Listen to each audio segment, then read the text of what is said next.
Your question is, among the following given names, whose portfolio in the first cabinet of India 1947 was different from his portfolio in the interim government 1946?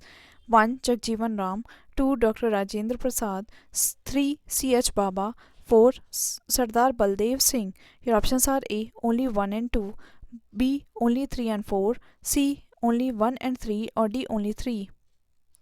Right answer is D. Only 3. C.H. Baba. Your question is, in which report of the Second Administrative Reforms Commission barriers of good governance in India have been identified?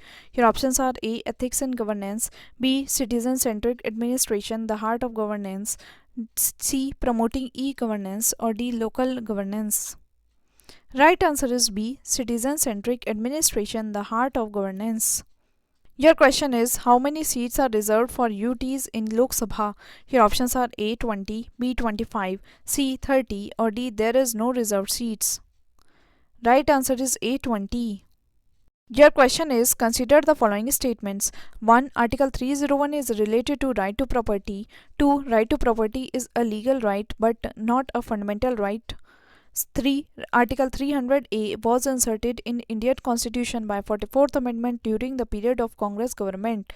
Which of the aforesaid statements is or not correct? Your options are A. Only 2, B. 2 and 3, C. 1 and 3, or D. 1, 2 and 3. Right answer is A. Only 2.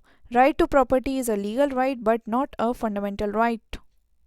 Your question is, who is the executive head of a state in India? Your options are A. President, B. Prime Minister, C. Leader of the opposition, or D. Chief Secretary, Government of India. Right answer is A. President.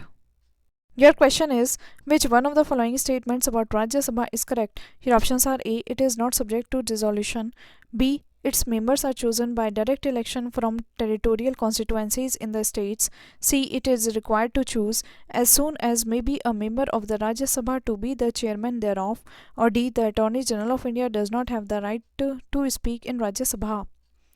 Right answer is A. It is not subject to dissolution. Your question is, consider the following statements. Which of these statements is or are correct? 1. Like the election of the president, the election of vice president is indirect. 2. The members of the state legislatures play an important role in the election of the both. Select the correct answer from the code given below. Code. Your options are A. 1 only, B. 2 only, C. 1 and 2 both, or D. Neither 1 nor 2. Right answer is A. 1 only. Like the election of the president, the election of vice president is indirect. Your question is, regarding the office of the Lok Sabha Speaker, consider the following statements. 1. He or she holds the office during the pleasure of the President.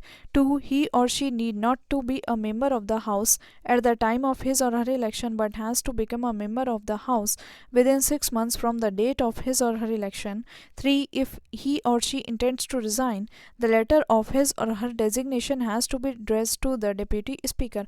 Which of the following statements given above is or are correct? Your options are A. 1 and 2, B. Only 3, C. 1, 2 and 3, or D. None of these. Right answer is C. Only 3. If he or she intends to resign, the letter of his or her designation has to be addressed to the Deputy Speaker.